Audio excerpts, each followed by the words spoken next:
Okay, welcome everybody to CHOL, Community History Online 3. Some of you have been in here a little early and let's listen to us have a chat pre-talk. Geraldine Auerbach is going to be our host and our moderator today. Geraldine is also the driver of this this Community History Online project, and as we have heard, to thank for bringing us all together. And today's session is going to be much more pragmatic and practical and talk specifically about how to take the information that you have about your particular community and turn it into a viable, long-living website that or digital space where people can add to and engage with and build a community, which is really what this whole project is around, community history online. With the collapse and the fall of so many small town Jewish communities across Southern Africa, our ability to connect is now primarily through the internet and through social media. And what we're trying to do here with this greater project is to just bring these communities together, even though they may not be physically together anymore, but together in the digital world. So with that said, welcome everybody. I'm going to hand over to you, Geraldine, and we can go from there. Thank you very much, Gavin. And we're really happy to be sitting inside the South African Jewish Museum. We can see some of your exhibition pictures behind you, and it's wonderful to be part of a worldwide organization. I looked at one Facebook page which showed all the places where people were living from their community, and of course they're all over the world. But today we have some very special people who have tried to collect their community and make an online presence for them, such as it is structured and easy to move around and to find out about it. Now, the person who I call the granddaddy of all this is Dave Bloom. And Dave made a site for the Zimbabwe Jewish community, which was what was the role model and the inspiration for me, saying, you know what, I'd like to make a site for Kimberley like that. So we've got Dave as one of our speakers today. We've got Eli Rabinowitz, who has made more websites or put together more material for different communities than anybody that we know of. 80 sites or more, whether they're in Eastern Europe or Poland or South Africa. So very much indebted and grateful to Eli for the pioneering and detailed work that he's done. We've got Gary, who determinedly turned up every stone to find something and made a beautiful site for the Vryburg community, small community, but so amazing. Bramie Lenhoff has done a similar thing for Upington, where he's got the Upington people together and brought that together. And Bramie came on board and offered to make the CHOL website. So we have a website where we put together all our presentations, our stories. There are memoirs, there are resources that you can look at, and there are a list of communities that you can click on. So we're trying to bring everything together and focus it. Katie will talk to us about what we can find and how we can find things. And Gail will also help us on how to stimulate people and let them get them to tell their stories, because those are the things. So, and then we'll look at a site in progress, which with Eli's permission, we've developed from the material that he gathered for Stellenbosch to make it into a structured site, which he gave us the blessing to do with Bramie, and I hope he likes it. So let's start with saying what is the purpose of a community website. And here I invite any of our speakers, or in fact, if anybody else wants to say something, what they think is the purpose. And I wonder, Dave, if you will just unmute and tell me what you think is the purpose of it as the daddy or granddaddy of this endeavor. You need to unmute you. Hi, Geraldine. Thank you. So I am a grandfather to 7 beautiful grandchildren. I'm not sure I'm a grandfather for this project, but I just want to talk a bit about the history of a little bit about what I've done and why I got into it. Basically, I've been in Israel. I've lived in Israel for 50 years, and I was working for a company for I worked for many years for a company called Reuters, the news agency, and they actually posted me back to Zimbabwe, where I grew up, where I was born. And I spent a few years there in the early 90s as a representative of Reuters Africa, and I was based in Harare. And I could see that after having been away for many years from Zimbabwe, how the community had shrunk. And I could see the trend. I could see that it was shrinking almost daily. And when I got there in '89, there must have been about 500-600 Jews split between Bulawayo and Harare. And when we left in '94, that had shrunk to around about 300. And the trend was obvious, and it was just a question of time before it would dwindle to nothing. And I really felt it was important to try and preserve the story.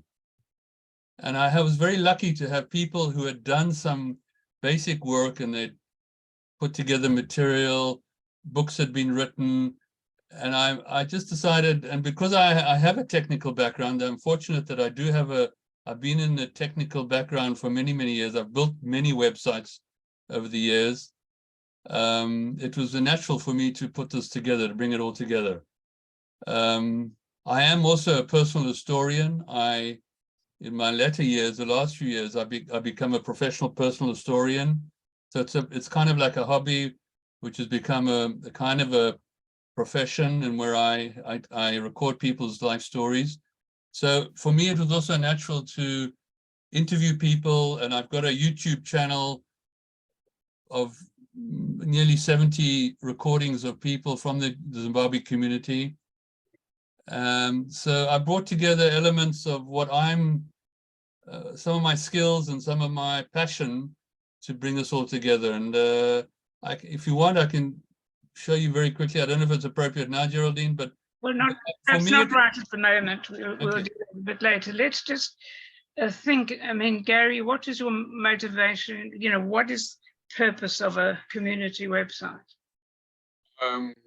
Well, it was an escape from COVID lockdown and boredom. That's how it began. But I think it's just to kind of, to tell the story of South African Jewry. And I've always felt that small communities wouldn't make it in the Cape Town Museum. Sorry, Gavin, we don't have any, philanthropists or anyone. So I'm from a volume like Grandpa Dave, and the socialist in me thought I should tell the story of a community that never, we had the Woolworths founders, Max Sonnenberg. We never had people of wealth, so we would never be able to buy a place in a museum like the Cape Town Jewish Museum. So kind of was an escape from boredom, but really to retell the story. And kind of, I was increasingly fascinated with remembering people who never had children or descendants. So to try and put together the story. And I think if you're an obsessive person, you get obsessed. But I think to tell a story that wouldn't be told otherwise. Thank you. Does anybody else want to just say something about the purpose of a community website? Bramie. Well, I was involved in genealogy, and I ended up being one of the group that started the Kirtland Research Group website on JewishGen, and then I went back to Upington for the first time in more than 20 years, and realized that although the way the community ended was obviously very different, it was the South African country communities ended up being a little bit like the Eastern European communities. They ended for obviously very different and more benign reasons, but they were just as gone as the Eastern European communities. And so I think the individual families will follow each other, follow their relatives through genealogical websites, but the sense of community and just the distinctive nature of every community was something that was worth preserving. And we were the last generation who could do that. So that was why I got involved in this. Thanks very much. Let's just go on to the, I found, so starting 10 years ago to try and do this, you need 4 things. You need the driver, okay? So we've got Dave Bloom was the driver wanting to do the Zimbabwe site. Fortunately, he had skills to do it, technical, journalistic, all those things, Clearly, I was the driver to do the Kimberley site. Gary was a driver for Vryburg and Bramie for Upington. Eli was a multi-driver for a massive amount of sites, bringing all sorts of material together. But once you have a driver, what do you need? And in my opinion, you need 3 other things. You need a mailing list. You need to be able to contact the people that lived in that place somehow. And once you've got a mailing list, you need to be able to communicate with those people and find ways to communicate with them. And then you need a webmaster, somebody who can actually translate that into the web. And we're going to look a little later about what we should put on the web and how we should put it. But I know that Katie has possible problems. Are you there, Katie, for the moment? Yes, yep. Yeah, so maybe just to tell us, once you've got your driver and your community and your webmaster, where do we go to look for material or to help with material? So if you're looking, I'm just going to talk about some of the tips and tricks of accessing archives. Basically, I can give anybody the link to where we have our guide to the Kaplan Centre Jewish-related collections. On our website, we have a guide to the collections that we hold. We also have a guide up there to the collections that are held at the South African Jewish Board of Deputy Archives. And then if you Google, for instance, the provincial or municipal archives, you can see a very detailed listing of the kinds of things provincial archives hold, which are personal records and, individual and country and economic records and that kind of thing.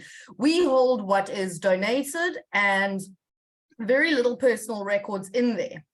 So you can go to the Kaplan Centre website and you can find guides to the kind of materials we hold. But what I would suggest if someone wants to access archives, first of all, know what you're looking for. Know what you're looking for, dates, places, that kind of thing, so that when you get hold of an archivist at an archive, you can say, this is exactly what I'm looking for, more or less. And then you can ask their expert opinion, I think that's always a good place to start, is know what you're looking for. Ask if there is a guide online. We should all have online guides to what's held in archives, provincial, academic, all those kinds of things. And then search through the guides, see what interests you. Make an appointment and make sure you have time. Pouring through archives is extremely time consuming because you're trying to find that one particular thing that you're looking for, or one or two amongst a mass of materials. So, you can also, in a lot of archives, you can get hold of researchers. You can hold of archives and ask if they have researchers who can do the research for you. So if you don't have the time to sit there, that's useful. Also ask subject specialists. If you know of historians, if you know of people who know a lot about what the research is and what you're doing, ask their assistance. So basically go in knowing as much as you can, while still asking for advice. I think that's a very good place to start. Then in terms of archival information and what you can put online, that's a different question. Archives hold copyright over the materials they own, and we have, in South Africa, we have the Protection of Personal Information Act, which means we can't put people's personal information online without their consent. So you have to be very wary of intellectual property and copyright in terms of what you're going to use and how you're going to use it. Contact us at GCT and you want to use a scanned copy of something, we have agreements that say you'll only use it for research and you'll only use it in this capacity and not for this and for that. And they differ. So I would just say, know what you're looking for. And a simple Google search should bring up Kaplan Centre Archives, Western Cape Provincial Archives, National Archives, unfortunately Home Affairs, which is a lot of the individual records that people need.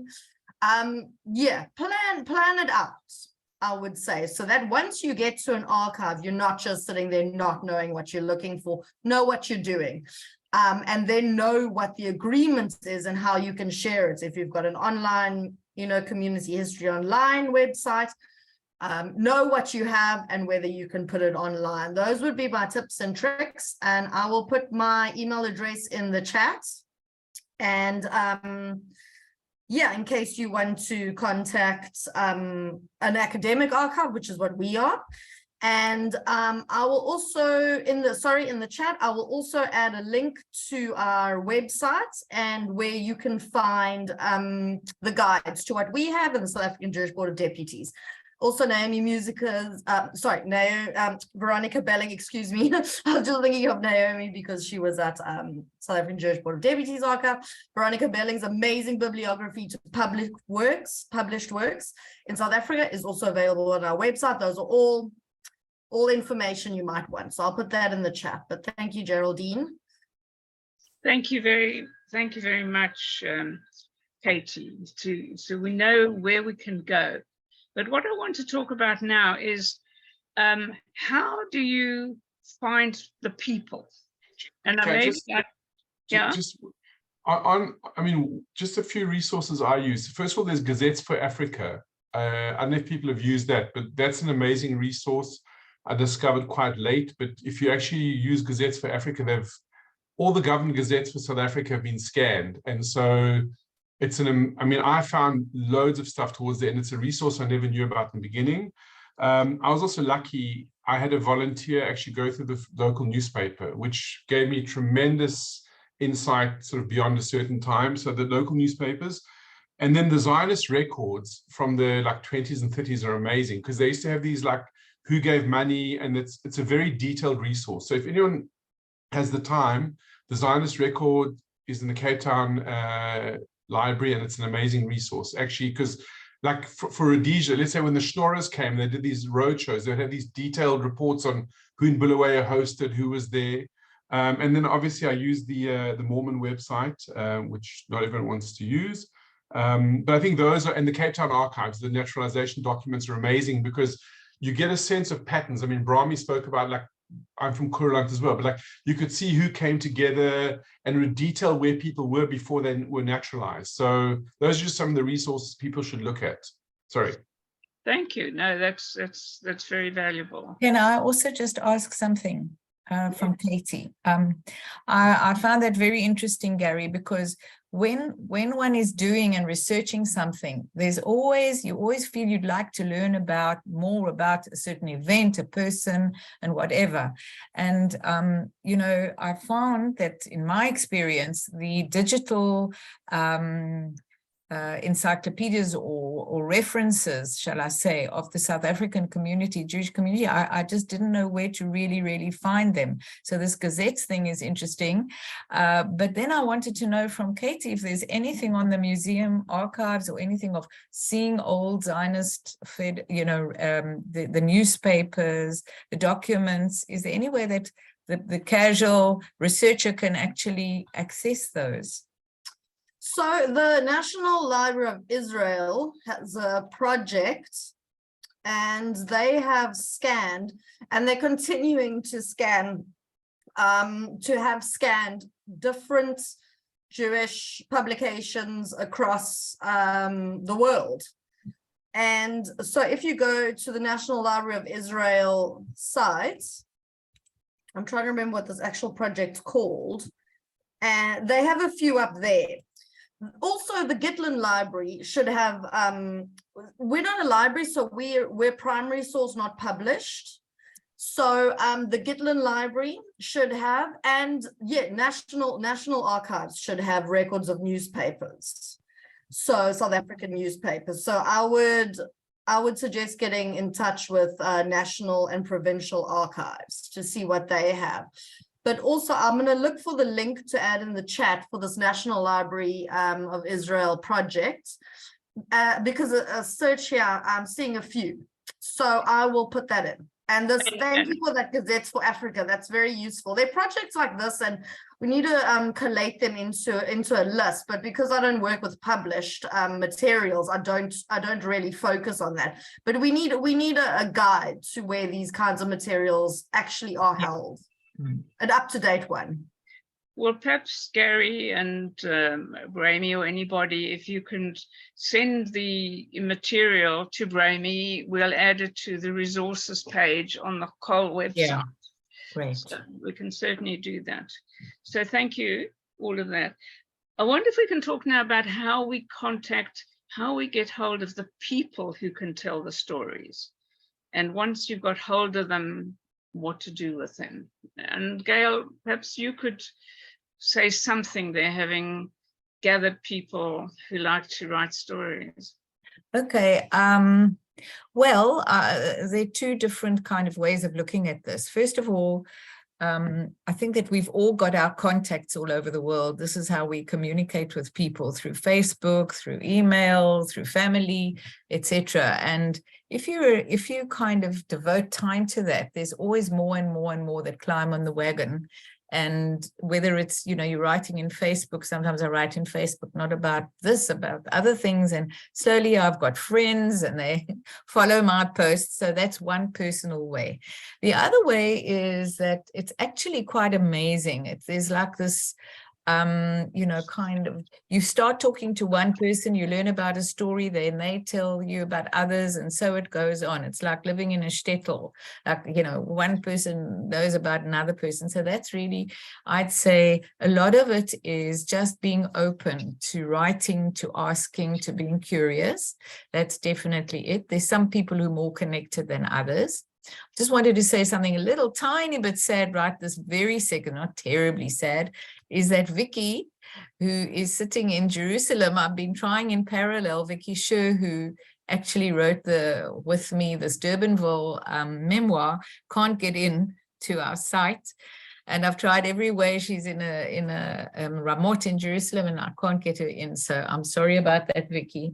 She's an amazing person. At 92, we all have memories like that. So like Vicky, for example, she knows all the people in Durbanville. She knows who they married and what happened to them. And so she's like this person who is an amazing source of information.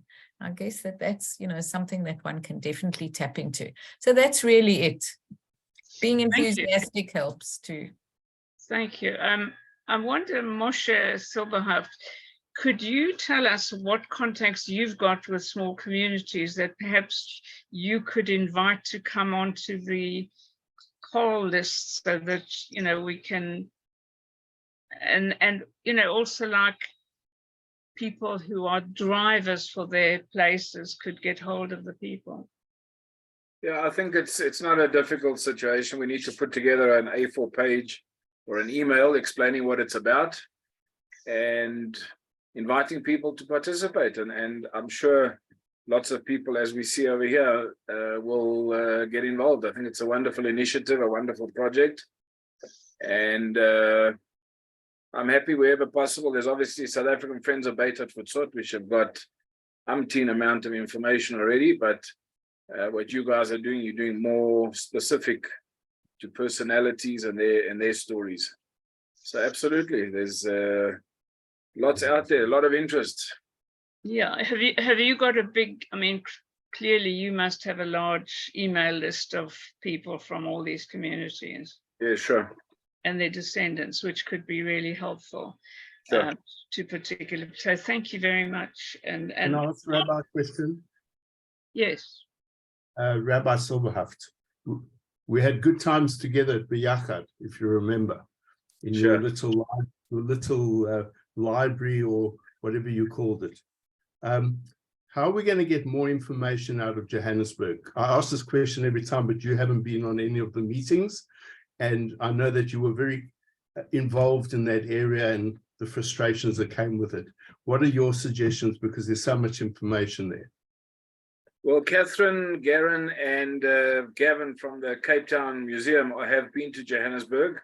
I know Catherine has been, and they are discussing or talking or showing an interest in the Johannesburg archives, if that's what you're asking.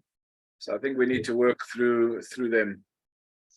Yes, and I believe they've said to me that this is the destination of their stuff. So Eli, I think you can relax. Eli, can I clarify your question? Are you maybe asking about the Friends of Beta Futsot raw material that's being held captive and not being shared with us? Because it's a big frustration. I mean, I actually to reverse engineer.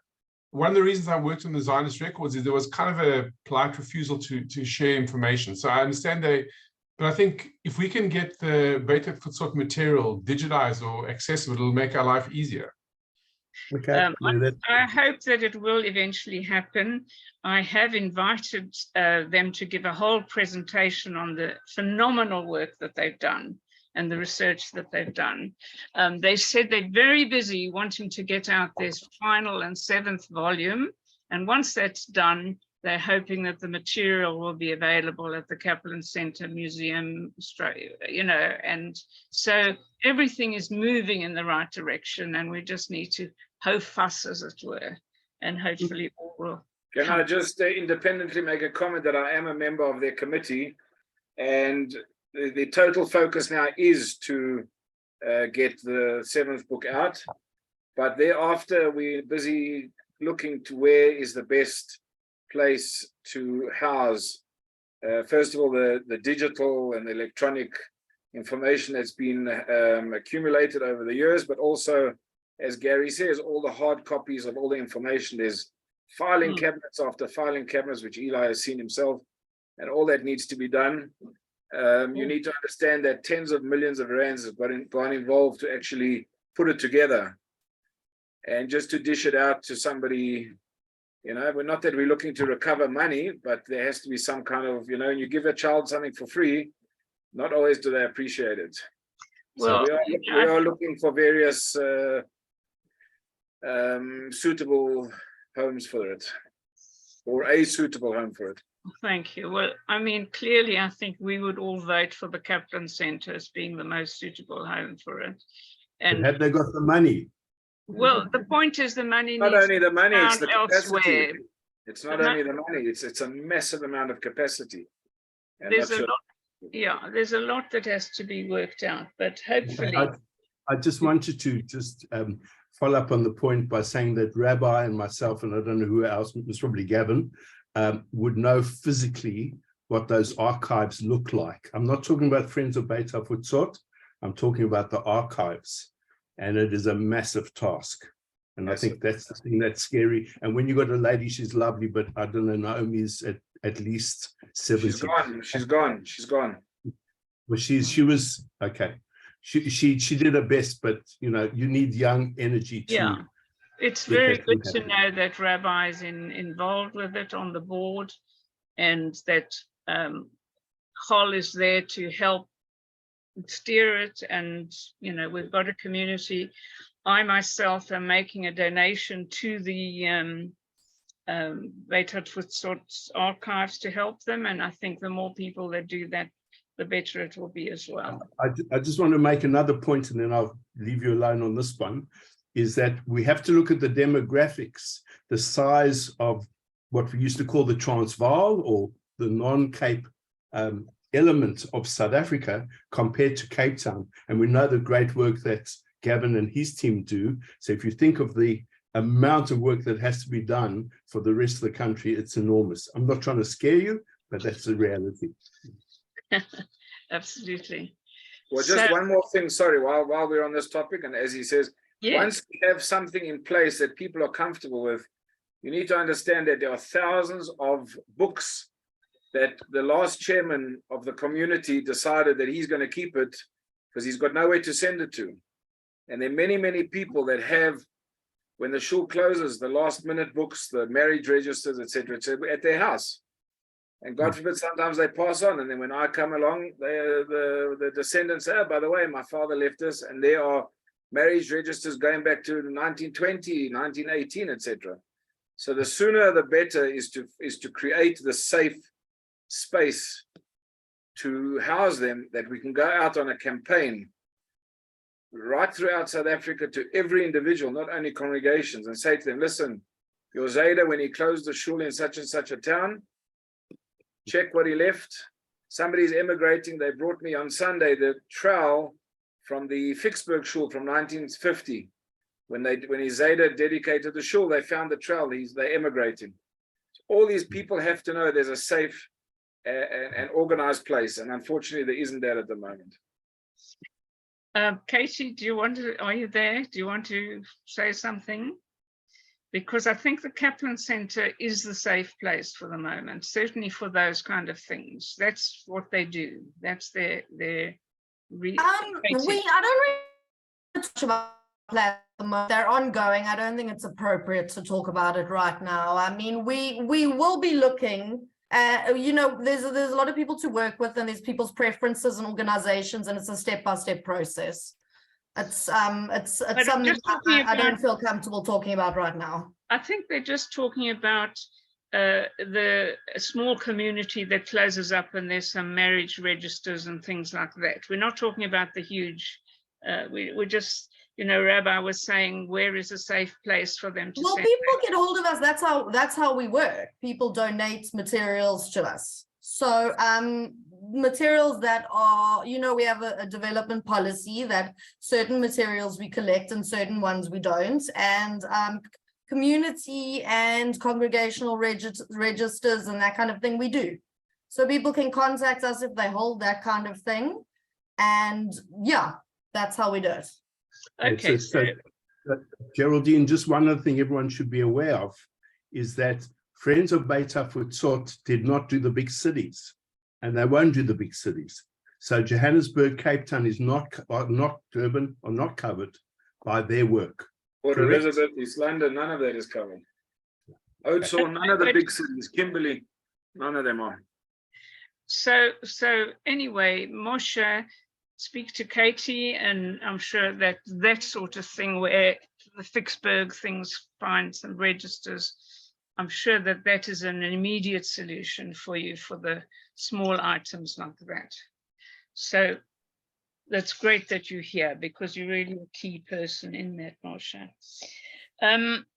Now, let's look at so now we want to make a safe place on the website, on the internet. Now we know, as Gavin pointed out at the beginning, that things change and formats change, and obviously we think we're doing this for posterity, but who knows? But at least if it's in a place where people know it, and where Gavin and Adam are talking together, they will see that it won't disappear. But now, what are the formats available at the moment that people have found useful? And here, perhaps, Dave, could you just talk about what formats in making a website you've I started my website around about 20 years ago. The technology was very, very different. And I had to, last year, I had to upgrade the site and put it on a new platform. I went for a WordPress platform. WordPress has become a lot easier for the layman to build a site on. There are tools, I can help you with names of tools that you can use. It's pretty much a drag and drop kind of situation today, but it still needs some background. You need some background on doing basic HTML. You need to know how to manage pictures. The whole issue of adapting pictures for the web is different than any other format. But I would say it's not rocket science, but it needs skills. It needs you to. There are lots of tutorials on the web. There are lots of self-help. videos. When I get stuck, I just go on YouTube and I type in, how do I do this? And you'll inevitably have a YouTube explaining to you how to do it. And you just need to be very determined to solve the problem. And I'm self-taught, and it's over 20 years, so it takes time, but you develop these skills by trial and error, a lot of it.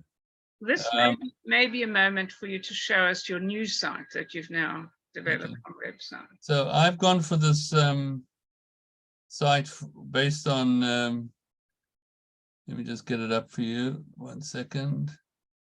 Well, I'll just show you briefly. I'll go to the home page so that you can see. And by the way, I've incorporated, because conveniently, my URL, my address for the website is zjc.org.il. I've incorporated the Zambian Jewish community, which happens to fit it in very nicely under ZJC. But what I've done here is that I've created, and I'm very much in favor of using search.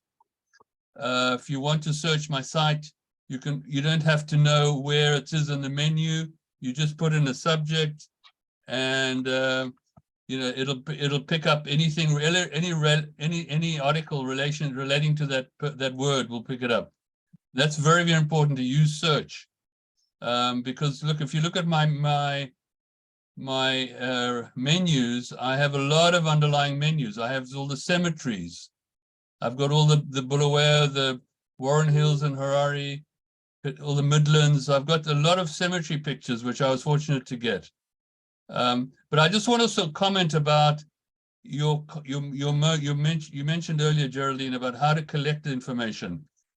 I've also built up a big Facebook presence. I have a Facebook group of the Zimbabwe Jewish community. Here you can see, I don't know if you can see it on the screen. I have nearly 3,000 members on that Facebook group, and we have daily contributions on that site. People posting pictures, stories, almost daily. I can say pretty much daily, and that becomes a huge resource for me in putting stuff on the website. So it's like a self-help kind of situation where people are actually recording their own stories. I mean, I did a little project recently asking people tell us about the businesses, your family businesses in Zimbabwe, in Bulawayo and in Harare.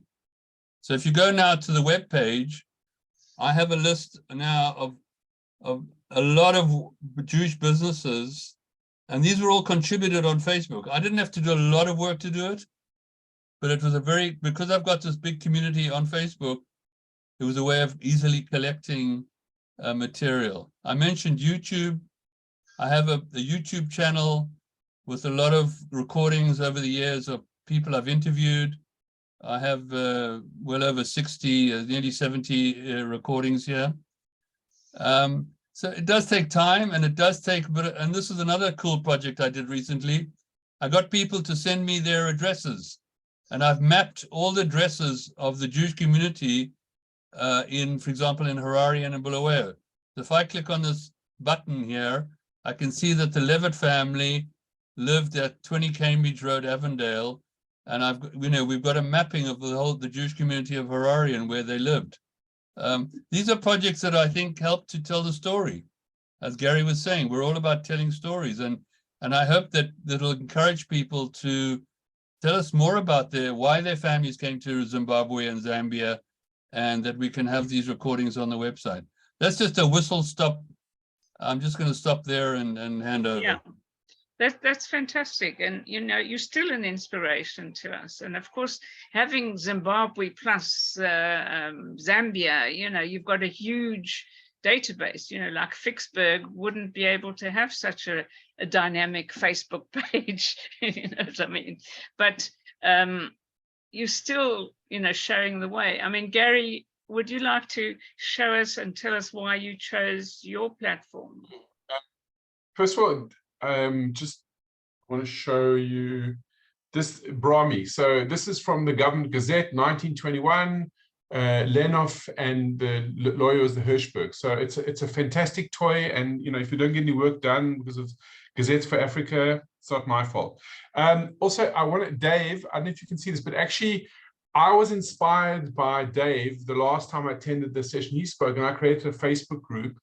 And it was helpful for a reason, because as COVID kind of wound down, I had to go back to work. So as I was finding stuff in the archives, I would put it on, and kind of that became my storage room. Where I think I failed is I haven't got 3,000 members. In fact, I got to like 160, and I haven't really built a community in the way that Dave has. So one of the frustrating things is, yeah, there's a very lonely, yeah, it's just frustrating. I mean, I've released a post every 2 days, like of archival material.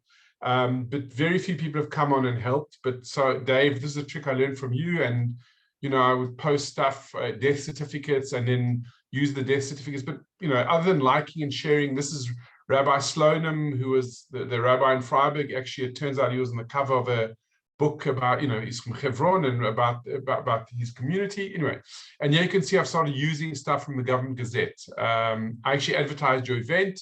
Not a single Vryburger attended. Okay, in terms of the websites, so I used Wix, which has major limitations. Why? Because it's free until you reach a certain point of pages or using photos. So I'm at a point now where I have to actually pay out of pocket, because I actually can't update the website anymore and add any more photos because I've got too many. But the first website I built was basically about the Vryburg Jews, the history of Vryburg, the community. I try to do it in sort of decades, 1880 to 1930, 1930 to 1950, and then 1950 at the end, and then identity, the rabbis, the Jewish community, the Chagim, weddings, the cemetery. Rabbi Silverhoff's been amazing.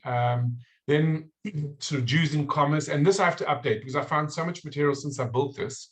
And then Jews in agriculture, and then youth. And then I had so many photos. I built a second website, which was basically, I have to find this, where I built family pages for the various families, which is kind of using archival material. So yeah, that's let me just actually take this live and you'll see it. But that's kind of, I used Wix, but it has its limitations. So, I mean, had I known today what I know about Wix, I wouldn't have built the website of Wix. Actually, it was a mistake, to be honest. But yeah, that's what I did. I'm just trying to upload the family albums. But basically, so I built family albums for about 80 of the Vryburg families. I think I can do another 5 or 10, but then, you know, who the different families were. So, you know, let's pick a family, the Hammerschlachts, okay, German Jews. So who they were, where they came from, and then lots of stuff from the archives in Cape Town, you know, finding family who sent me material, stuff from the Mormon website, et cetera, et cetera. So that's basically, it's 2 websites and a Facebook page. That's my story. I think, you know, we can all say, wow, you've left no stone unturned, and you've put it up in a beautiful way to look at and to navigate. So, you know, congratulations on that. Can I just hop in here? Gary, you first of all, don't compare yourself to Dave. Dave's hosting a country. No. And you're just a small town with a very small community. But I often refer to your page. It's Gary, you do a fantastic, you put it together brilliantly well. Pleased that we've helped you over the time. But really, kol hakavod. Dave knows I don't have to give him more praise. He'll lose more hair off his head, so I don't have to give him praise. He knows I'm a great fan of his. But Gary, really, it's fantastic. Every few days we see updates. It's really great. But you know, I was in Klerksdorp the other day, and I said we're looking for. Klerksdorp had a much larger community than Vryburg. I've got over 5,000 friends on Facebook and another 1,450 followers. And I said, I'm in Klerksdorp. We need pictures of the shul, what it used to look like. And I didn't get a single response. So don't take it personally. You're doing a great job. Let me tell you, your recording is fantastic. Josh wants to speak. Josh. No, he doesn't want to speak. He's just waving at everybody. Okay, Eli, tell us about Kahila Links and all the stuff you've done and why you My stuff. Okay, so I come from a different area. I appreciate the work that everyone does. Rabbi Silberhoff, because he let me into his little archives and gave me lots of material. But my background is quite different because it's actually, although I'm South African living in Australia, my websites that I do probably much more work on are the European ones because the history is so more complex. So a place like Plunyan or Birj in Lithuania, or some other place in Belarus. So because that's where the people came from. And I think the important thing of doing 90 websites is that you can't do anything like if you were going to do one particular one, like we do with Kimberley, because of course of Geraldine and me working together on that. I've come from the side of self-taught like Dave Bloom. I know that, for example, when Geraldine first spoke about Dave Bloom, the grandfather Dave, I think Dave, are you listening? You're a grandfather, so am I. Okay, but I've only got 5 grandkids. But I want to say that the problem with you initially, and I don't know how you are today, but you've mentioned WordPress, was that you couldn't get into your system. So for example, it was a dedicated custom-made system. And that is the problem for a lot of people, is that if, I don't mean Dave's a problem, I mean, it's a problem to try and teach somebody else how to do something. And my problem working with Jewish Gen, okay, of which most of my sites are Jewish Gen, is that there's no way I can explain to somebody about how to do FTPs to upload and whatever. You've got to have that in your blood. You have to have come from that kind of background. I'm also self-taught, but I've got skills in that area. And you can ask Geraldine, it gets very complicated if she sends me a PDF rather than a Word file, or it's a file that's been created on another kind of system. It's a nightmare. Now, I'm not trying to put you off. I'm trying to put you onto WordPress. There you go, Dave, because WordPress is probably it's the most popular of the construction sites. It is very user-friendly, but it's not necessarily that easy. You've got to have some kind of skills, but I would encourage people to do things on WordPress. I do not encourage them to do things through Jewish Gen. And Jewish Gen, the big plus with Jewish Gen is that they've got the database.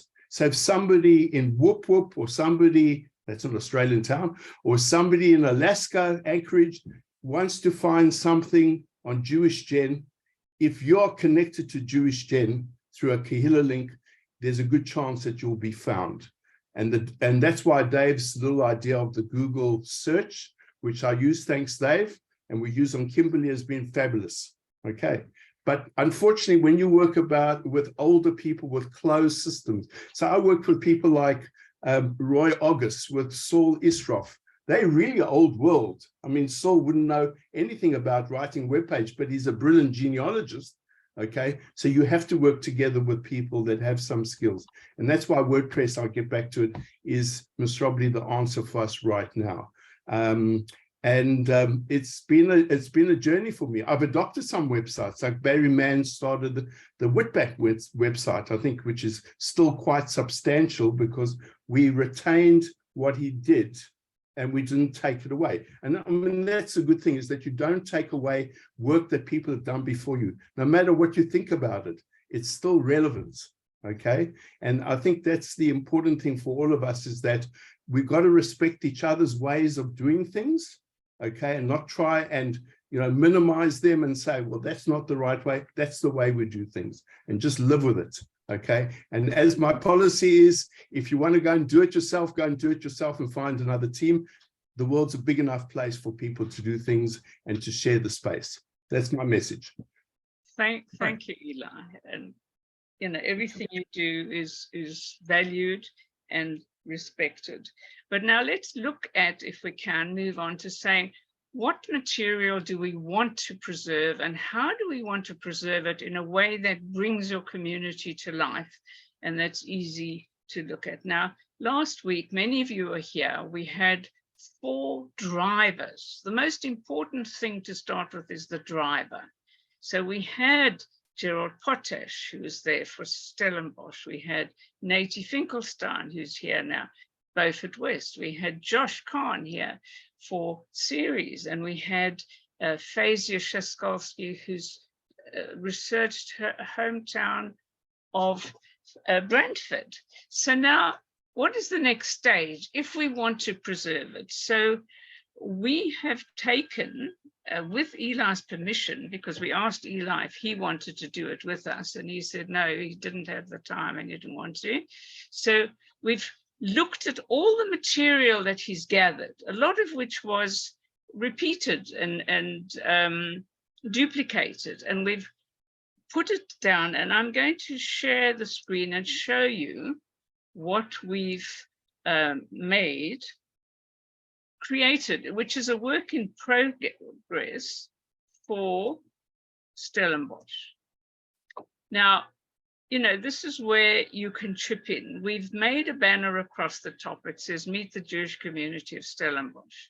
But then we've got, as we did for Kimberley Together, Eli, we've got a homepage. We've got a timeline. You know, this is what happened in Stellenbosch. 1891, this is not for reading, by the way, because it'll be very frustrating. It's just for looking at. So we've put the timeline with some illustrations. The synagogue was opened in 1925. Here is the communal hall they built. Here are little stories about what happened there. This is their fantastic Skeenshuis and the cemetery. So you've got a timeline. And now here is the the amazing thing about this thing, compiled by Gerald Potash, you know, edited with thanks to Eli for the information, formatted by Bramie in Delaware. You know, this is the fate of everything. So we've set up a page for people. Now, here you've got a alphabetical index of people.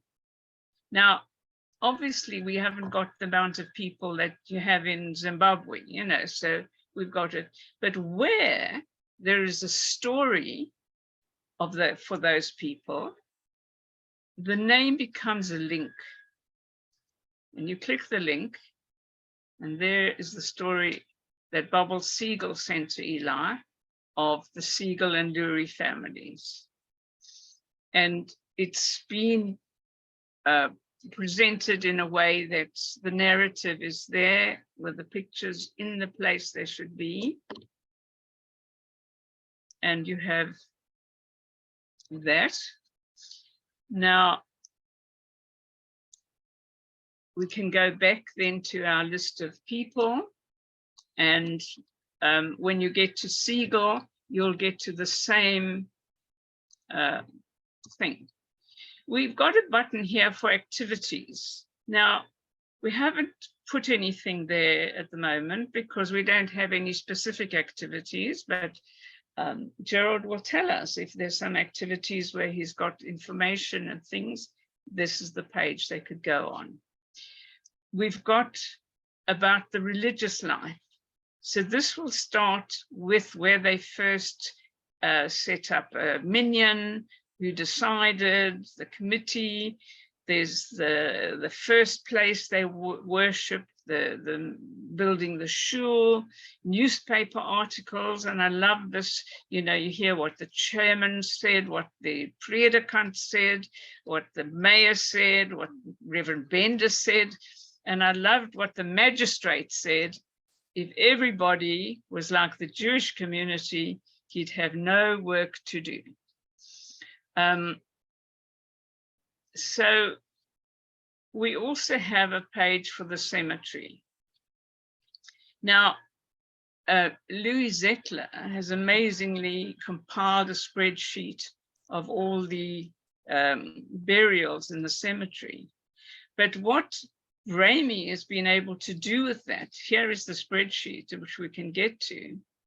But what Bramie has been able to do is turn this into a table, and you notice that the names are links. And if you click a name, you immediately go to the site. And perhaps, Bramie, you can tell us about this cemetery site, what you've done there. Well, I think we've spoken a little bit about the technical aspects of building websites. The really important part of building websites is the content, and as Geraldine said, the credit for the content here is really due to Louis Zettler, who collected all the information. All that I've done has been to put the information in a table here, and the links on the left-hand side on the surnames are to the photos that have been taken by the Genealogical Society of South Africa on the eggsa.org website. And they've photographed many cemeteries, some completely, some not, some including the Jewish cemetery, some not. But they've taken photos of individual websites, and so all I've done has been to link to their photos. So technically, that's very easy to do. But I think it allows really very real access to the cemetery, and the information that's in the table. I think Louis has enriched it because he knows the community in Stellenbosch so well. But the information in the table really makes it a little more real. There's for those of you who've built HTML websites, there are macros or routines in JavaScript under the heading of data tables that allow you to sort websites. So if Geraldine, if you go back to the website, if you click, so you can make the table bigger. If you you can show more entries on the top left of the table. But also if you, for instance, click on the date of death column, you can sort by date rather than alphabetically. And that way you can see that the first burial was in 1905 and so on. So again, this is fairly simple HTML, but it's if you like a multimedia extravaganza on your web page, you're not going to get it from anything that I'm involved with. But there's a lot of useful information, but the credit is really due to Louis for collecting the raw information, and then to EGGSA, who are doing an amazing job just photographing all the cemeteries. For Jewish cemeteries that haven't been photographed, I don't want to put Rabbi Silverhoff on the spot, but I imagine that you have quite a lot of photos too that we might be able to make use of. So we have just completed about 160 country community cemeteries and taken photographs of all the gravestones and labeled them. So if you've got a way of launching them, I don't know how I'd get you the file, but you're most welcome to have it and make it available to people. Well, I think for Geraldine will, I'm sure, talk about her effort to have more websites like this nascent Stellenbosch one, but I think for the person she called the driver for each town, I think transcribing those photos into an Excel spreadsheet would allow us to build a table like this quite straightforwardly for every site. So I think if we can have essentially this kind of representation for a lot of the towns, I think it would be a very nice resource to have for the Jewish communities collectively. Yes, I just checked. We've got 150 cemeteries we've just done. Labeled all the stones, and as I said, anybody can do something with it. You're most welcome. Okay, so this is the spreadsheet, for instance, that Louis made for Stellenbosch, so that you can see the different columns, and once you columns, then it's easy to turn this into a table. So is Louis going to do 150 cemeteries? Well, no, every cemetery's got to have its own driver. You know, this is the thing. We can show you how to do it. 80% of the towns don't have people left there. So, but Louis, yeah, Louis, what do you suggest? I mean, Geraldine, can I make a point? what have I done? I've gone. Let me stop the share and go back to it. Louis, are you with us? And can you say something about spreadsheets? Now I need to go back to, yeah, yes. Geraldine, can I make a point? Yes, please. So I spoke at an earlier session that you ran, I think sometime last year. I remember seeing a very good presentation by the Cape Town Chevra Kadisha on the way they've built their website of the cemeteries of Pinelands and the other cemeteries of Cape Town. And I really think if somehow we could get that platform available for the country communities, that could be a really powerful repository and a way of collecting and putting what Rabbi Silberhoft has done onto a platform which could become a source of funding. Now, this is not the main objective here, but I think when we talk about skills and we talk about the necessity for having technical skills, I would recommend sometimes to think about the need to pay for these skills. And I work with a company called Upwork. When I have something that I just can't cope with, I go onto Upwork and I put up a project and I tell them what I want to have done. And you get people bidding for these projects, and you can pay $5 for a project, or you can pay thousands of dollars for a project. But what I'm suggesting is that if we could combine the platform that the Cape Town Jewish community have done, the Chevra Kadisha, and take all the images that Moshe has done of the country communities. For example, the model that they've done is that they invite people to pay to submit a donation for the U-score, right? And it becomes. Shall I explain a bit about that? Because I'm working with the Cape Town people, or the person who actually creates that site, right, to create a virtual cemetery for Kimberley. And what we've done is we've actually, with Barney's help, we've sent a photographer, a professional photographer, to Kimberley, Sean Benjamin, who grew up in Kimberley and has always wanted to do this, to photograph all the graves in their pristine condition. And we are working with the site, and it's very easy. You see, they've got the platform and they can easily do this. And I think they would even be willing to do this. And the way it works is that when you get to the home page, welcome to the Kimberley Cemetery, take a walk through, find your relatives. You put in your relative's name, and up comes their page. Now, their page is not just a stone. Their page is a wall of remembrances where you can write a message. It's a place where you can leave a stone. It's a place where you can upload a picture of the person, and where you can see what their name was, who they were married to.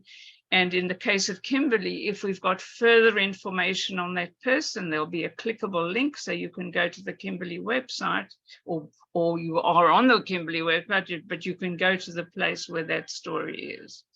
And the other thing is you can buy a leaf on their tree of life, and that's where you make a donation, and that goes to these where we're working. We're just developing who those funds go to. And the other thing is that you can pay to have yacht site reminders, so that if you pay, and that helps to preserve the cemeteries themselves.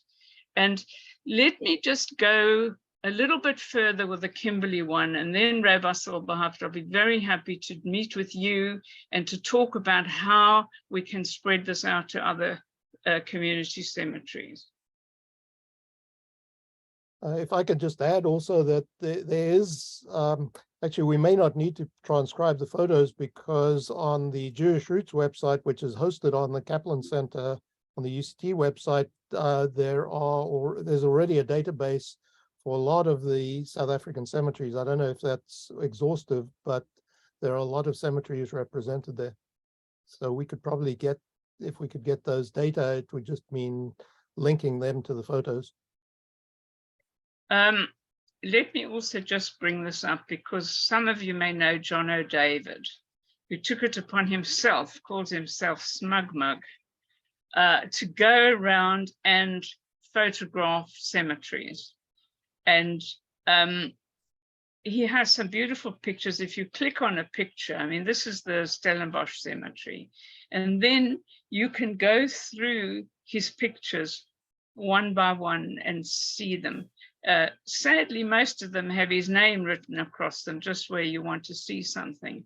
But nevertheless, this is now also on the site. You can wander through. This is a nice little walk through the cemetery. It's not searchable, so you can't find the site you want. You've got to just look for it. And that's why Bramie's table is so helpful. And the thing about this John O'David, you know, you'd have to buy all these pictures. So maybe they're not just the way you want them. So we were happy to send Sean to Kimberley.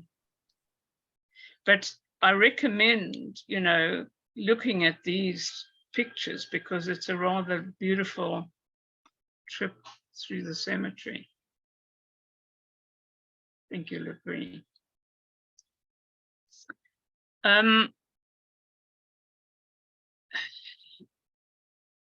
Does anybody want to say anything more about the cemetery? Because I think we've done that quite well. Just by the way, Johannesburg is now also, the Johannesburg Kadisha have now begun taking photos of every one of their tombstones as well. There's probably about 70,000 in the three different cemeteries. So they're busy with that now. Yeah. We've got a page for articles. Now, this is like, there are interesting articles in the newspaper or in the magazines on things, or that people have, or even articles that people have written could go on a page like this. We've got a page for updates. Now, where somebody, you know, like Gary used to write to all the people he knew, those newsletters could go there. In Kimberley, I've written 50 newsletters, each about a particular subject or stimulating something. They're all on the website, so you can go back to them and read them. Eli's posted all the websites, all the newsletters there. There's a page for image, videos and photos, and there's a page for contacts. So in the meantime, we've just put here, but we could also could have the name of the driver. Here is a questionnaire that we ask people to fill in, because this is the backbone of their family. What's their town, their name, their maiden name, when they were born, why they left, who their siblings were, who their parents were, and their grandparents, etc., and where they buried. So that's quite a useful thing if we can get people to do. Eli, what we need to know from you at some stage is how you turn that into something that goes onto the website when you get that answer to that. But we won't do it right at the moment. What I wanted to say is, these are a set of things that we felt were useful. There may be other things for different communities that you feel are useful. These are all, this is a work in progress. This is a living, working thing that you could say what you think is needed for a community. And I don't know whether anybody wants to comment, especially the people who were on last week, whether you'd like to say, you know, whether something like this is useful for you. Maybe you can stop sharing. I can stop sharing and then I can see it. But let me ask Josh, for instance, and Nati. We can see. If you can say something. Josh, would you like to say something about Josh Kahn, about what you feel? I think that would be extremely useful, because bear in mind, we're not the oldest people on the planet, and we don't know everything about the people having gone before us. So yes, if somebody could fill in the gaps, it would be marvelous. And Nati, what do you feel? Where's Nati? Are you still with us? Otherwise, Fazia, would you like to? Fazia has written a lovely book about Brantford, so you may feel that's enough. Do you want to unmute and talk to us?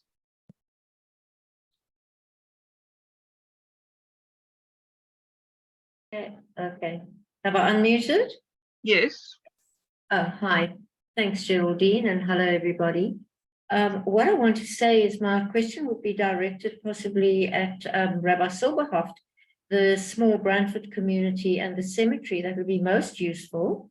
It gave me a thought, I don't want to do a travel back, but it would be nice if we had already had or will have some photographs of the cemetery, and then one can do more research and see who else will comment.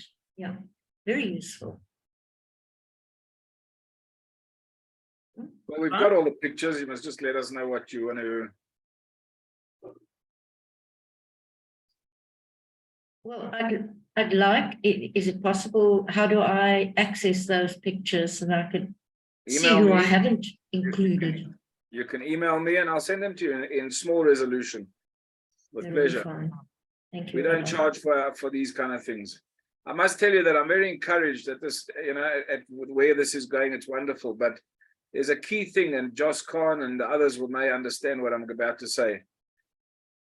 It's wonderful, everything we're doing, etc. But what's about the maintenance of all these graves that we're talking about?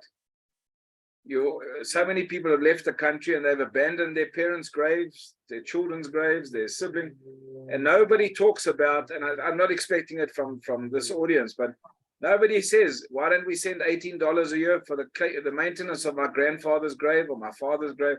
There's nothing. There's absolutely nothing. But Moshe, surely, Rabbi, if Geraldine's project becomes the focus, that's the way. Like, if we have this website where people can do this, Sure. Those resources collected should go to the upkeep. I mean, in part, I don't think any of us need the money for our research. I think it's more important to actually, if that's the project, right, of supporting That's what I'm saying. 100%. maintenance. Yeah. 100%. But it has to be a focus, because otherwise our children will abandon our graves one day as well. And this is just not the Jewish way to behave. Yeah. No. that was the main reason I suggested that platform in the first place, was that this becomes a self-funding facility that you have for maintenance of the cemeteries. I know it's a huge responsibility and a huge task. Massive. Okay, well, it's not beyond the possibility. And as I say, let us just go work through the prototype of Kimberley, and then it could be spread out very easily. Louis, you wanted to say something. You've got a hand up. We'd love you to say something. And then we're coming to Gerald. And I want Nati to say a word or two, and then we come to Gerald, who's going to talk to us about Stellenbosch. Right, Louis, have you got a picture that we can see? You're now unmuted, but we can't see you. Can we hear you? Louis Zettler, are you saying anything?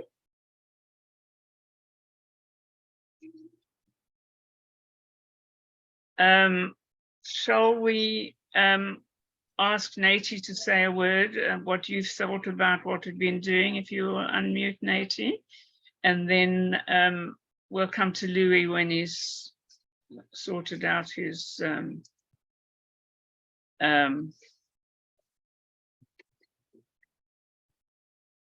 go ahead, Nati. Thank you, Geraldine. Yes, I've been listening very intently to all the presentations, and I must say that it's very encouraging to see the fantastic work that has been done by certain individuals. Mine was a very amateurish attempt to try and pinpoint the sort of historical background of my own hometown. But just listening to some of the presentations here today has given me an idea of how to try and make that very quick presentation I did more meaningful and a source of reference, because I do believe that we need a depository where the information can be kept and become easily accessible to people who are interested and who would like to sort of know more about their genealogy or backgrounds. So yeah, from my side, I'm excited with what I see.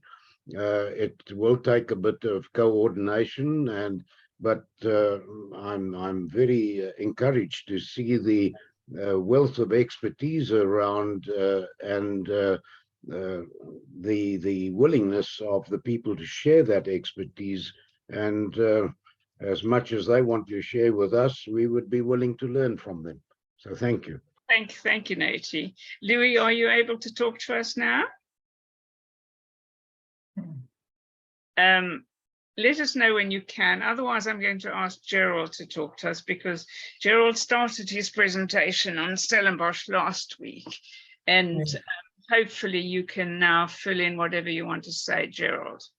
I love what happened now, and I looked at the Stellenbosch site with absolute pleasure. Obviously, there's a lot of room for more than just dates and names.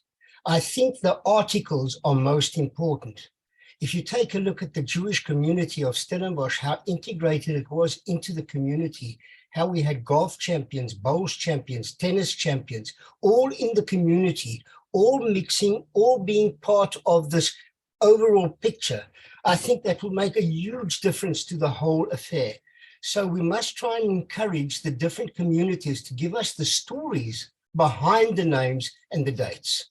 That's mostly what I wanted to say. I also wanted to mention one other thing. A complete contrast to what everybody has said. Those of us growing up in country communities were often subjected to snide remarks about being Jewish and the anti-Semitism that was coming out. And unfortunately, that is something that I've never forgotten.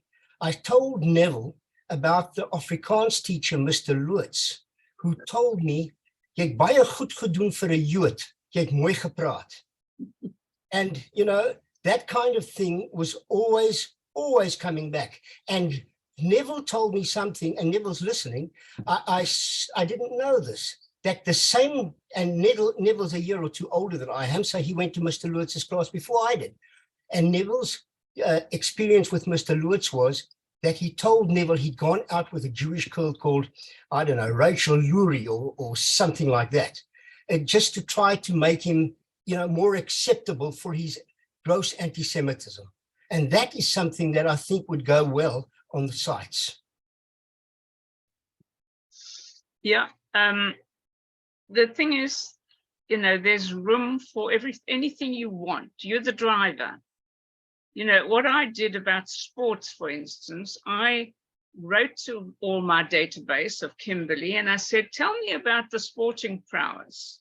And I thought I'd hear something about cricket and maybe rugby or tennis, you know.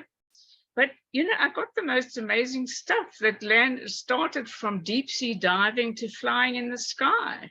There were weightlifters in Kimberley, you know, things that I had no idea about. So, you know, if you can get a database from Moshe Silberhaft about Stellenbosch people and you write to them and say, look, we're going to do a page on the website about sports.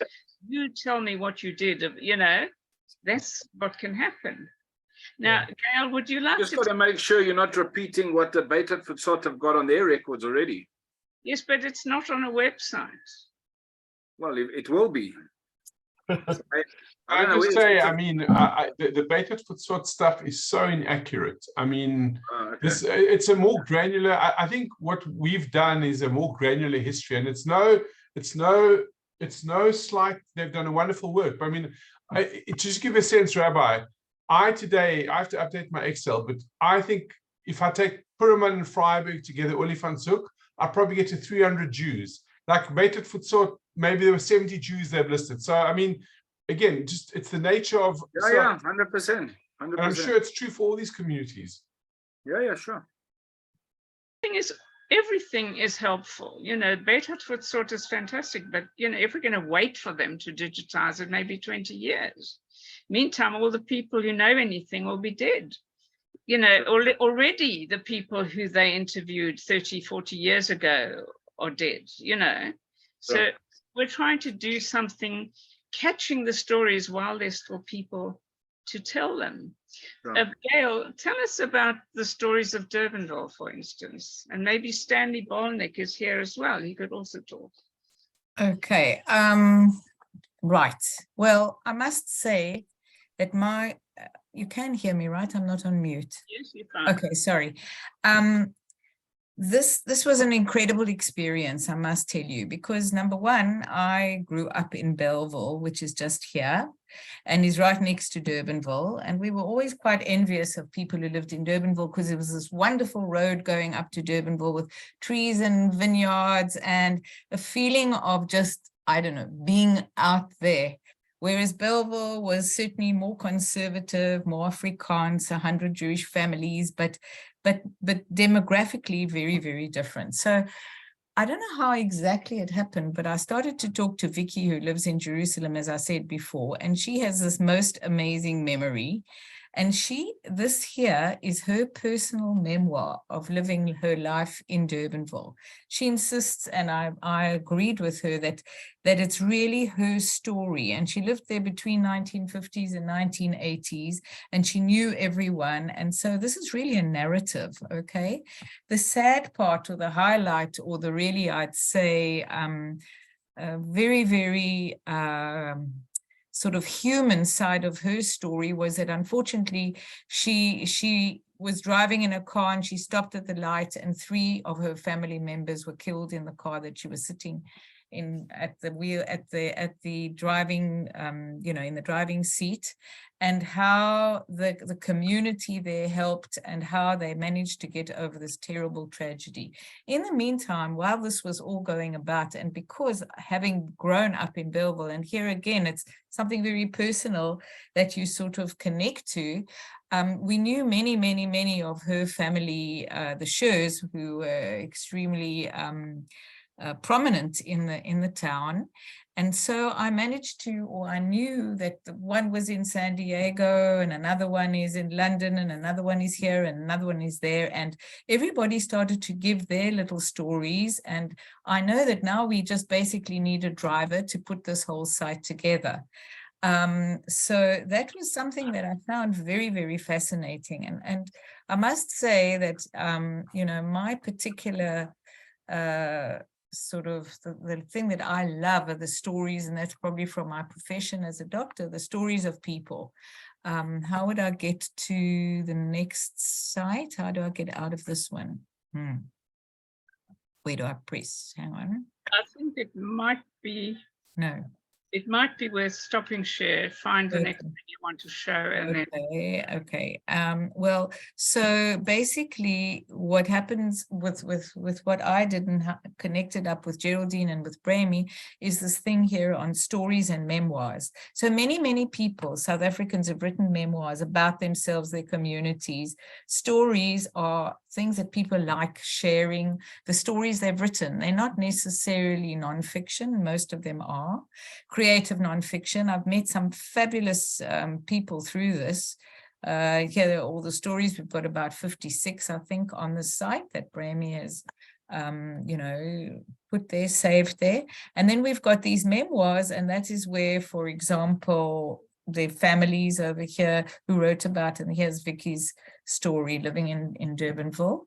So, this is really where it is. And what I was just going to say to everyone is, when I'm listening to you all, I think that the great thing about this CHOL besides it, I'm sorry, again, I'm emphasized when I see CHOL, for me, it's cholesterol, and that's a problem. But besides that, it's such a dynamic and wonderful project. Also, Geraldine and Bramie's attitude and Garrun and you know, in the Cape Town archives and the museum and the Kaplan Centre, and wherever you turn, you see that there are people who are interested in actually telling stories and writing them down and realizing the urgency of it, that if we want to leave our footprint somehow and trace and try and understand our communities in Southern Africa, we need to actually be serious about it and do it. And so I think that every single one of these projects is amazing, actually. The Facebook ones are fantastic. And I think that we can all help one another here, you know, kind of move it forward. So that's it. And nobody should feel bad about taking their place or doing something. It's because we all really connected. And that's it. Is there any questions? Happy to answer. And I'd be happy if other people, you know, would join our story Zooms. We've had 4 or 5. I mean, I sat in last week, and I first of all, you know, I sent to Anthony Carabas, who's in Toronto, and he loved the Beaufort West. And there was Joe Scher, who was a Smos in Vryburg. He used to bring sort of, so we all kind of all connected in some ways. So, you know, Dr. Cohen lived in Kurum. I mean, like, it's kind of, yeah, it's kind of very small. And yeah. I think, and you know, Bramie's point, the fascinating thing for me was realizing they were like, they all came from the same like little shtetl. Like Vryburg is really the story of Jews from Talzin. Like when you distill the story, you know, it was like this kind of a tribe or a clan of, yeah, and it's interesting. And then how they work together. And the most amazing things, we look at some of these states of the Vryburg Jews, is how they were trading with other Jews. And you find connections that like people wouldn't even know. Like my grandmother's best friend was actually born in Riga the same year as her. And like her son was my dad's best friend. So I think, you know, Bramie, and I love Dave's map. I mean, my dream is actually to do a map of where all the Vryburg Jews came from, like Dave did for where people lived. Is actually, because I think if you can actually do like a heat map to see who came from where, that's how the Bush Telegraph worked. So Dave, that's like the next trick I want to learn from Grandpa Dave, is actually to do a heat map of the Jews who came to Vryburg, you know, where they came from in Europe and where they went to. Like that for me is if I had time. Terrific. Yeah. Who wants to speak? That's wonderful, Gary. Louis, I see you now. Where are you? I saw you. Yes, do you want to say something? Oh, we can't hear you, although you're not muted. Somehow we can't hear you. We've seen you written things in the chat that his late father compiled some of the database and some of the material. So we can't hear. So I want to just, it's still not coming, but when we can hear you, we'll come to you. I wanted to say about Gail. Gail has been amazing in that she's got a whole group of people, found them, who she had this feeling that people wanted to tell their stories, not just to write their biographies, but to tell their stories, and that they've been writing stories. And suddenly she's found dozens and dozens of people waiting, and they were so happy to find somebody who would collect them and to put them on a website which is connected to the South African Jewish Museum and the Kaplan Centre, together with other community things where people can find them. They are so excited about that. And Gail has had some of the most wonderful meetings, and we do mention on the site. Now, we're trying to keep everybody together by having this interactive email list. And, you know, we could even have a Facebook group, but I'm not sure that everybody likes Facebook and wants to do it. But if somebody's willing to make a CHOL Facebook group, you know, by all means, let's have a chat. I'd be happy to have that. But then the memoirs grew from that, because some people have written longer stories and they want them to know. And memoirs and certainly stories fill the gap between biography and history. You know, there's something about a story that gives a flavor of something so much better. Can I ask Stanley Bolnick if you are able to say something and maybe even show us your Durbanville story, for instance? I'm not sure whether you are there and receiving us loud and clear, but we can't see you, but I see your name there. So Stanley, if you're available, do talk. And Louis, if you find a way to get your voice back, that would be nice. And anybody else would like to say something, please raise a virtual hand, will be the easiest, because then I'll see that you want to speak. You know, you do that by going to reactions, taking your cursor down to reactions, and it says raise hand.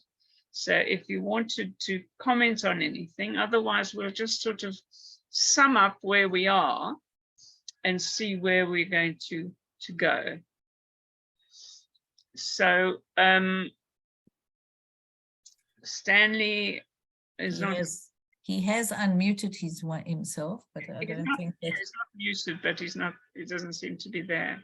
Okay. Maybe he's making a cup of tea or something. Louis, you have sent some messages through on the chat. Maybe you can talk to us on the chat, but it's lovely to see you. And what I want to know is, do you have databases and things on other places other than Stellenbosch, or do you just concentrate on Stellenbosch? And you'll have to answer me in the chat.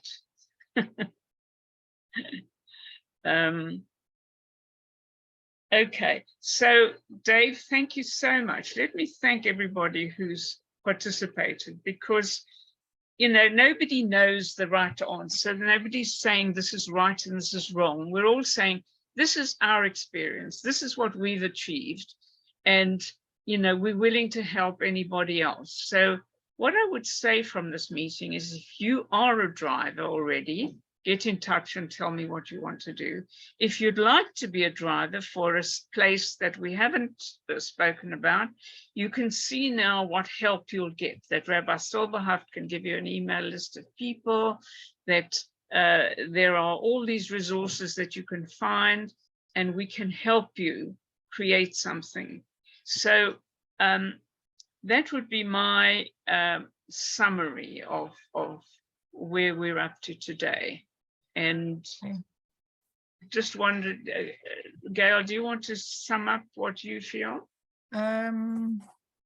Well, I think that we've really had a fabulous meeting, and that's great. And we're not ending, we're just moving forward.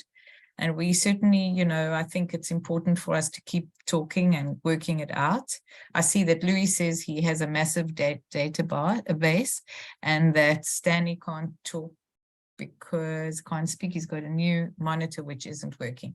Anyway, and that's it really. I just think, you know, we all know the answers, and we're getting there. Thank you, and thanks so much. Thank you so much to everybody for having me. Everyone wants to thank you, but I mean, you're a special person. You're the torchbearer for Kimberley, but you lit a fire in me and other people, and I can tell you it's a very lonely journey, and there were times I thought of giving up, and Geraldine kept me on the path. So, you know, I think, you know, we're all your children in some way. Dave's our grandfather, but so grandfather Dave, you know, your daughter's, but thank you for everything, really. You're a very special person. You're so right, Gary. And you've created a special movement. We can all have a cup of tea with her now, right? Yeah.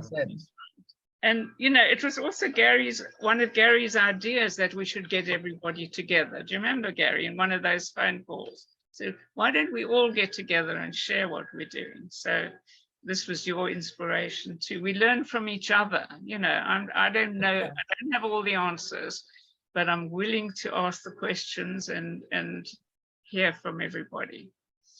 And you see that Gavin's just written that last week's session is now available on YouTube, the South African Jewish Museum. So that's what he's just written there. Yeah. Yeah. So thank you. If you want to belong to the interactive list, send an email to CHOL, to CHO, what is it? info@chol.website. Pretty easy. info@chol.website. And we'll put you onto the list so that we can communicate with each other. And you can either communicate directly with the person who's posted something or to everybody, which is very good. You know, the chat will disappear, but the email list will continue. So we'll put everything on that. So I want to have a special thanks to Bramie, who's done so much to make the CHOL website, which Gail showed you, which is also, if you want to see it, it's www.chol.website. So, you know, have a look there, see what you think you'd like to add. If you want to develop a website, get in touch. Bramie, just very many thanks to you for what you've done and how you've helped us to use the material that Eli's provided for Stellenbosch and put it into a way that's perhaps more logical, Eli. And thank you for all the work you did, because without Eli, I wouldn't have done anything. There wouldn't be a Kimberley website. There wouldn't be anything. So, you know, as you say, we're all interconnected and we're all stimulated each other, and hopefully we'll continue to do so. I'm very happy to have Rabbi Silberhoft as part of our community, because I think hopefully it's good for you and it's good for us. So I think, Gerald, did you want to say anything else? Ben Mervis, would you like to unmute and say something? Yes, I have sent a message to the group that I have formed a Facebook page which is now available to everybody about the Heilbronn Jewish community. They can access it by going onto Facebook, Heilbronn Jewish Community. Thank you. And if anybody has got any information about Heilbronn, I'd appreciate it. Thank you. Very good. So, Eli, thanks so much for everything you do and everything you've done, and for being with us early in the morning or late at night or whatever it is. And do you want to say a closing word? It's good to be here, remaining calm. I must have taken special tablets tonight. Thank you, Geraldine. Always a talent. My calming influence. So I thank also the speakers from last week, Fazia, Nati, Josh, and Gerald. And of course, always thanks to Gavin for hosting us and for having this as part of the community. Thanks, Katie, for speaking to us today. And there we are. I think we've thanked everybody. If I haven't, thank you again. And we look forward to seeing you again soon. If you've got ideas of what you'd like us to talk about, you know, or if you know, got questions, through the website, you'll find, actually, if you go to the website, I'll tell you how to join the list as well. So there you are. So thank you and goodbye. Bye.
Bonda, if you want to talk, you have to unmute. Right.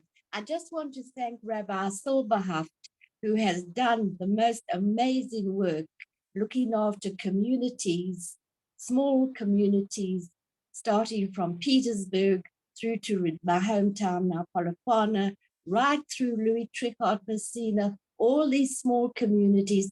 He's done the most amazing work. And I feel this is the time to say thank you. Good, thank you. I couldn't get onto the chat. I don't know, something went wrong. So I'm sorry. But I really wanted to say that. And